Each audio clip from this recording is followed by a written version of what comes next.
Assalamualaikum warahmatullahi wabarakatuh. Perkenalkan, nama saya Trianuraini, kelas manajemen 22A dengan NPM 22411037. Di video ini saya akan menjelaskan tentang pengonsepan ide competition analysis, pengonsepan ide layout canvas, pembuatan ide dalam bentuk produk atau jasa MVP, customer interview, dan profit tree. Slide pertama yaitu competitive analysis, yaitu analisis persaingan adalah proses memahami pesaing-pesaing utama di pasar yang sama dengan tujuan untuk mendapatkan wawasan tentang kekuatan dan kelemahan mereka. Dengan melakukan analisis ini, perusahaan dapat membuat strategi yang lebih baik, mengidentifikasi peluang, dan menghindari resiko dalam bisnisnya. Pun langkah-langkahnya, yang pertama, identifikasi pesaing utama. Tentukan siapa pesaing langsung Anda dalam pasar yang sama. Perhatikan juga pesaing tidak langsung yang mungkin menyediakan solusi yang serupa untuk kebutuhan pelanggan yang sama. Yang kedua, kumpulkan informasi tentang pesaing. Situs web resmi, materi pemasaran, rilis pers, laporan tahunan, dan presentasi publik adalah sumber informasi yang berguna. Tinjau media sosial, ulasan pelanggan, dan artikel industri yang terkait. Yang ketiga ada analisis situasi pasar pesaing, yaitu ukuran pasar mereka dan pangsa pasar relatif, jenis produk atau layanan yang mereka tawarkan, dan bagaimana mereka membedakannya, daerah geografis atau segmen pasar yang mereka targetkan. Yang keempat yaitu analisis produk dan layanan. Fitur dan spesifikasi produk atau layanan pesaing, keunggulan dan kelemahan masing-masing produk atau layanan, harga, modal, promosi, dan strategi penjualan yang mereka gunakan. Yang terakhir yaitu tinjau strategi pemasaran dan penjualan. Cara mereka memasarkan produk atau layanan mereka, online, offline, iklan, maupun sponsor, dan lain-lain. Kanal distribusi yang mereka gunakan, seperti retail, online, langsung, dan lain-lain. Atau kebijakan harga, diskon, dan program loyalitas pelanggan. Selanjutnya tentang layout canvas. Kanvas layout juga dikenal sebagai layout canvas adalah alat yang digunakan oleh para pengusaha dan pemilik bisnis untuk merencanakan dan menggambarkan model bisnis dengan cara yang singkat, fokus, dan langsung pada inti permasalahannya. Dikembangkan oleh Asmauria, layout canvas didesain untuk membantu Anda mendefinisikan dan menguji cepat model bisnis Anda dengan cara yang lebih efisien. Adapun cara-cara menggunakan layout canvas. Yang pertama, mulai dengan masalah, yaitu mengidentifikasi masalah utama yang ingin Anda selesaikan. Fokuslah pada apa yang penting dan mendesak bagi pelanggan. Yang kedua ada pertimbangkan solusi, yaitu berpikir tentang solusi yang dapat Anda tawarkan untuk memecahkan masalah tersebut. Jelaskan dengan jelas nilai tambah yang Anda berikan. Selanjutnya yaitu tentukan proporsi nilai unik. Jelaskan apa yang membuat produk atau layanan Anda berbeda dan lebih menarik bagi pelanggan. Ini adalah alasan mengapa mereka akan memilih Anda. Selanjutnya adalah pilih kanal yang tepat. Tentukan saluran yang paling efektif untuk mencapai pelanggan Anda, apakah itu online, offline, atau kombinasi dari keduanya. Selanjutnya yaitu rencanakan pendapatan dan biaya, yaitu tentukan bagaimana Anda dapat menghasilkan pendapatan dari produk atau layanan Anda. Selanjutnya ada identifikasi keuntungan kunci, yaitu temukan apa yang memberikan keunggulan kompetitif pada bisnis Anda. Selanjutnya ada segmentasi pelanggan dengan jelas. Identifikasi siapa pelanggan Anda dan segmentasi pasar dengan jelas. Ketahui masalah dan kebutuhan mereka dengan baik. Selanjutnya yaitu temukan aktivitas kunci, yaitu rencanakan aktivitas yang paling penting untuk bisnis Anda, apakah itu pengembangan produk, pemasaran, atau layanan pelanggan yang sangat baik. Selanjutnya ada perbaiki dan uji kembali. Setelah mengisi layout canvas, gunakan itu sebagai dasar untuk menguji model bisnis Anda. Tentu terus perbaiki dan literasikan model Anda berdasarkan umpan balik dari pelanggan di lapangan.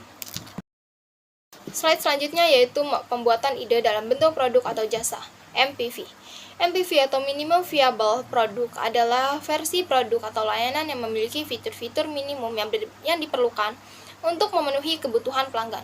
Tujuannya adalah untuk menguji hipotesis Anda tentang apa yang diinginkan pelanggan dengan cara yang cepat dan efisien.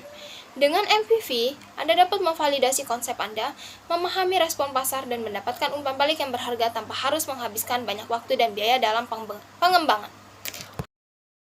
Pun langkah-langkah untuk membuat ide Anda menjadi produk atau jasa MPV. Yang pertama, tentukan tujuan dan hipotesis.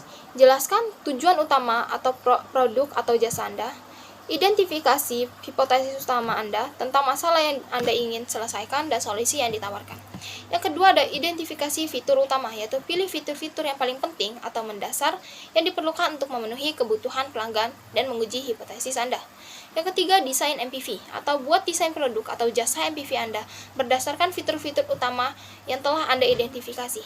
Pastikan desain hanya sederhana, fokus pada fungsi inti dan mudah dipahami oleh pengguna. Yang keempat ada pengembangan MPV, yaitu mulailah mengembangkan produk atau jasa MPV Anda dengan fokus pada fitur-fitur utama.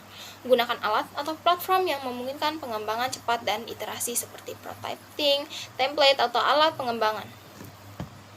Yang kelima yaitu uji prototype, yaitu sebelum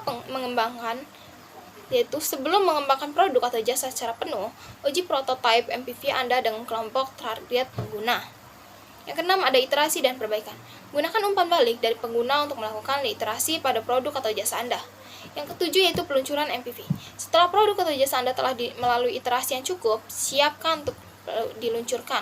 Tentukan strategi peluncuran, komunikasi, dan pemasaran untuk menarik perhatian target pasar. Yang ke-8 yaitu pengukuran analisis, yaitu tes monitor kinerja dan penggunaan produk atau jasa yang setelah diluncurkan. Gunakan matriks yang relevan untuk mengukur keberhasilan seperti jumlah pengguna, tingkat retensi, atau konversi, dan lain-lain. Slide selanjutnya yaitu customer interview, yaitu wawancara pelanggan. Wawancara pelanggan adalah proses penting dalam pengembangan produk atau layanan. Hal ini membantu Anda memahami kebutuhan, keinginan, masalah, dan preferensi pelanggan secara langsung, sehingga memungkinkan Anda untuk merancang solusi yang lebih tepat dan relevan. Adapun langkah-langkah untuk melakukan wawancara pelanggan yang efektif. Yang pertama, persiapan sebelum wawancara. Tentukan tujuan dan pertanyaan yang ingin Anda jawab melalui wawancara. Identifikasi target pelanggan yang akan diwawancara dan siapkan daftar pertanyaan yang terstruktur yang mencakup topik-topik masalah yang dihadapi kebutuhan pelanggan. Yang kedua, pilih metode wawancara. Pilih metode wawancara yang sesuai dengan tujuan dan jenis informasi yang Anda cari. Beberapa metode yang umum digunakan termasuk tatap muka, telepon, video, atau survei online. Yang ketiga, melakukan wawancara. Memulai dengan memperkenalkan diri, buat suasana yang nyaman, dan ajukan pertanyaan yang terstruktur. Yang keempat, catat informasi. Buat catatan selama wawancara untuk menangkap poin-poin penting. Jika diizinkan, lakukan perekaman. Yang kelima, analisis data. Setelah wawancara selesai, luangkan waktu Anda untuk menganalisis data yang Anda kumpulkan, lalu mengidentifikasi pola, tren, kebutuhan bersama, dan masalah umum yang muncul dari wawancara. Yang keenam yaitu buat kesimpulan. Melakukan ringkasan dari hasil wawancara, termasuk informasi penting yang relevan dengan pengembangan produk atau layanan Anda. Yang ketujuh itu terapkan hasil wawancara. Gunakan hasil wawancara untuk membimbing pengembangan produk atau layanan Anda. Dan yang terakhir, berikan umpan balik kepada pelanggan. Setelah mengimplementasikan perubahan berdasarkan hasil wawancara, berikan umpan balik kembali kepada pelanggan yang telah Anda wawancara. Selanjutnya yaitu profit tree. Pohon keuntungan. Dalam konteks technopreneurship, adalah sebuah konsep atau model yang digunakan untuk menggambarkan struktur dan elemen-elemen yang mempengaruhi pencapaian keuntungan dalam bisnis teknologi. Model ini mirip dengan model bisnis kanvas, tetapi lebih berfokus pada elemen yang membentuk keuntungan dan strategi untuk mencapainya. Adapun contoh-contoh pohon keuntungan yang bisa digunakan. Yang pertama, aset intelektual, yaitu fitur atau teknologi yang unik yang membedakan produk Anda dari pesaing. Dan juga kita dapat melakukan hak paten, merek dagang, hak cipta, atau operasi dagang yang Anda miliki. Serta kita dapat melakukan keunggulan teknologi yang tidak dapat ditiru oleh pesaing.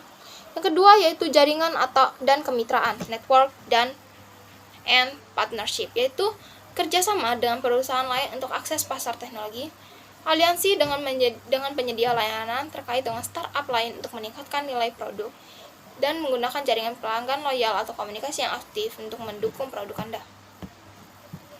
Yang ketiga yaitu efisiensi operasional, yaitu mengurangi biaya produksi dan meningkatkan kualitas, manajemen logistik dan distribusi yang efisien, dan penggunaan teknologi untuk mengotomatisasi proses bisnis. Yang keempat ada skala ekonomi, yaitu semakin banyak produk atau layanan yang terjual, semakin rendah biaya produksinya, dan kita dapat memasuki pasar baru atau menjangkau pelanggan yang lebih luas. Yang kelima yaitu brand recognition dan reputation, tingkat kesadaran dan pengenalan merek di pasar, dan kita dapat persepsi positif pelanggan tentang kualitas produk, layanan, atau dukungan. Yang keenam, diversifikasi pendapatan, yaitu memiliki beberapa model bisnis atau saluran penjualan, dan kita dapat mendapatkan pendapatan reguler dari pelanggan berlangganan. Yang ketujuh ada customer lock-in and loyalty, yaitu fitur atau layanan yang membuat pelanggan sulit beralih ke pesaingan. Yang ke-8 ada penetrasi pasar dan ekspansi, yaitu menggunakan data pelanggan untuk menjangkau pasar yang lebih spesifik. Dan kita dapat memperluas operasi ke pasar global atau regional dan meningkatkan jumlah pengguna atau pelanggan dengan strategi pemasaran dan produk yang efektif. Cukup sekian saya sampaikan. Wassalamualaikum warahmatullahi wabarakatuh.